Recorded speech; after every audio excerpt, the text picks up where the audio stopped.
जय हिंद दोस्तों। कैसे हैं आप?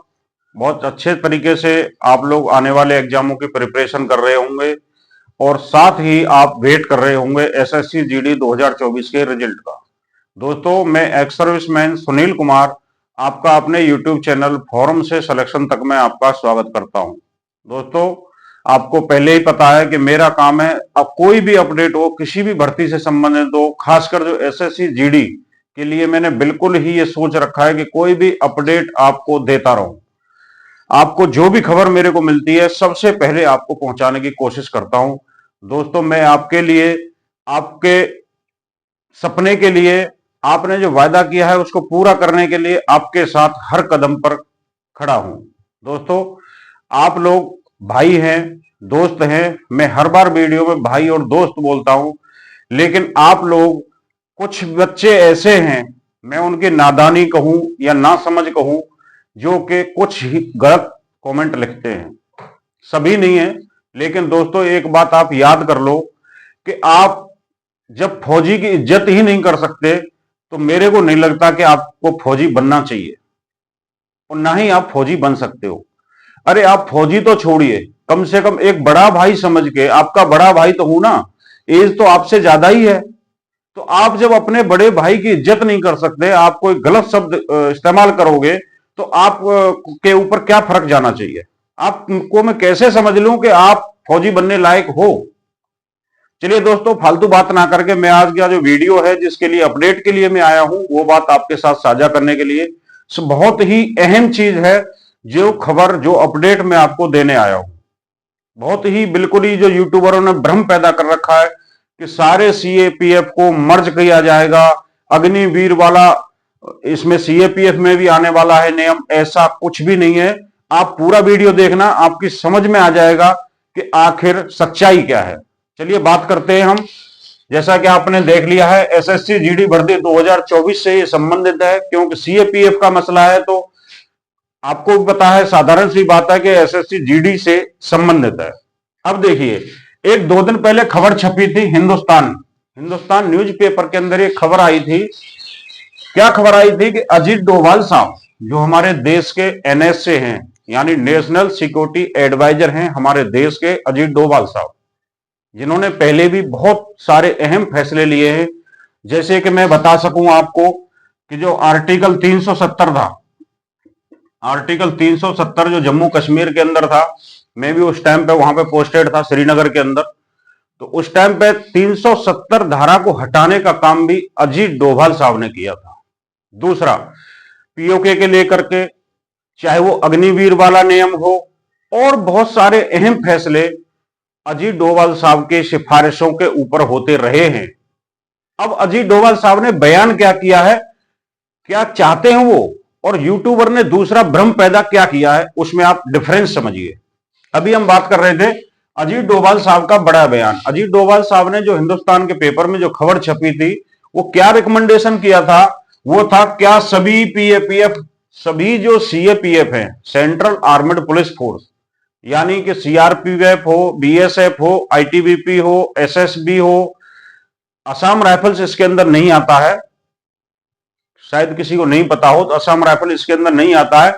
हालांकि भर्ती उसके असम राइफल की भी होती है, लेकिन असम राइफल सीएपीएफ में नहीं आता है। तो दोस्तों, ये क्या मर्ज किए जाएंगे? जी नहीं, मर्ज में, और जो अजीत डोभाल साहब ने बोला है इंटीग्रेटेड करने के लिए, इन दोनों में अंतर समझिए, शब्द का मतलब समझिए। मर्ज करने का मतलब होता है कि मर्ज किया आर्मी, नेवी, एयरफोर्स। अब इन तीनों को हम एक साथ मिलाएं और मर्ज किया जाए, तब इसको नया नाम दे दें हम कि भाई फोर्स। इसको बोलते हैं मर्ज करना, कि तीनों को हमने मिलाया और एक नया नाम दे दिया फोर्स। लेकिन यहां पर जो ऐसा नहीं होने वाला है, उन्होंने जो रिकमेंड किया है वो किया है इंटीग्रेटेड करने का, ये इंटीग्रेटेड करने का। अब इंटीग्रेटेड का मतलब होता है एकीकृत। एकीकृत एकीकृत का मतलब है कि अब जैसे अभी किया था जो सीडीएस,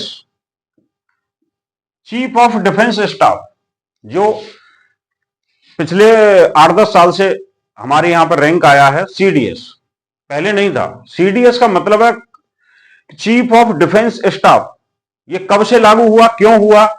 क्योंकि हमारे पिछली बार जो ऑपरेशन हुए थे, मेजर ऑपरेशन जो हुए हैं, कारगिल का हुआ, उससे पहले लड़ाइयां भी हुई हैं, और बार बार ऐसे ऑपरेशन चलते रहते हैं, चाहे वो मिलिटेंसी के खिलाफ हो, चाहे वो नक्सलवाद के खिलाफ हो, बड़े बड़े ऑपरेशन होते रहते हैं। उसके साथ में हमें दिक्कतें पेश हो रही थी। वो क्या आ रही थी कि आर्मी अपना ऑपरेशन कर रही है, आर्मी कोई ऑपरेशन लॉन्च कर रही है, अब उनको आर्मी में जो ऑपरेशन में जो बंदे हैं वहां पे कोई कैजुअलिटी हो जाता है या और कुछ हो जाता है, या उनको एयर सपोर्ट की जरूरत पड़ती है, तब उस मामले में क्या होता था, यहां से आर्मी हेडक्वार्टर जाएगा, आर्मी हेडक्वार्टर से फिर मिनिस्ट्री ऑफ डिफेंस में जाता था, उसके बाद में वापस एयर हेडक्वार्टर को आता था, उसके बाद में एयरफोर्स, नजदीकी एयरफोर्स स्टेशन को ऑर्डर जाता था, तब तक वो कार्रवाई लेट हो जाती थी। इसीलिए अजीत डोभाल साहब कहें, या फिर हम जनरल बिपिन रावत साहब का योगदान कहें, या फिर प्रधानमंत्री मोदी जी की सोच कहें, तो उन्होंने क्या किया, इनको एकीकृत किया और एक अलग से इंटीग्रेटेड कमांड बनाई गई, जिसमें के सामूहिक ऑर्डर पास हो सके, यानी एक जगह से ऑर्डर पास हो जाए, चाहे वो एयरफोर्स के लिए दिए जाए, चाहे वो नेवी के लिए दिए जाए, चाहे वो सेना के लिए दिए जाए। इस चीज का मतलब यह था। सेम वही चीज यहां पर ऑल सीएपीएफ में करने के लिए अजीत डोभाल साहब ने रिकमेंड किया है। उसका मतलब यह नहीं है कि ये मर्ज हो जाएंगे, उसका मतलब यह नहीं है कि ये 4 साल के लिए भर्ती हो जाएंगे। उसका मतलब सिर्फ यही है कि उनका एक जगह से ऑर्डर पास हो सके, जिससे देश के अंदर लॉ एंड ऑर्डर अच्छी तरीके से चल सके। दोस्तों, यही खबर मैंने आपको देनी थी। आप कहीं भी मत घूमिए, मैं आपके साथ हूं। हर खबर, बिल्कुल रियल खबर, ऑब्जर्व करके खबर मैं आप तक पहुंचाता हूं, जब तक किसी भी चीज की पूरी जानकारी नहीं ले लेता। अब दोस्तों, मैं आपसे फिर एक बार हाथ जोड़ के निवेदन कर रहा हूं कि कोई भी गलत कमेंट ना करें। गलत कमेंट करने से पहले सोचें कि हम किसको गलत कमेंट कर रहे हैं। जो हमारे को अच्छी खबर दे रहा है, मैं हमेशा कोशिश करता हूं कि आपको अच्छी से अच्छी और बिल्कुल रियल इंफॉर्मेशन आप तक पहुंचाई जाए। चलिए दोस्तों, बात करते हैं, मिलते हैं नेक्स्ट वीडियो में। तब तक के लिए जय हिंद, राधे राधे।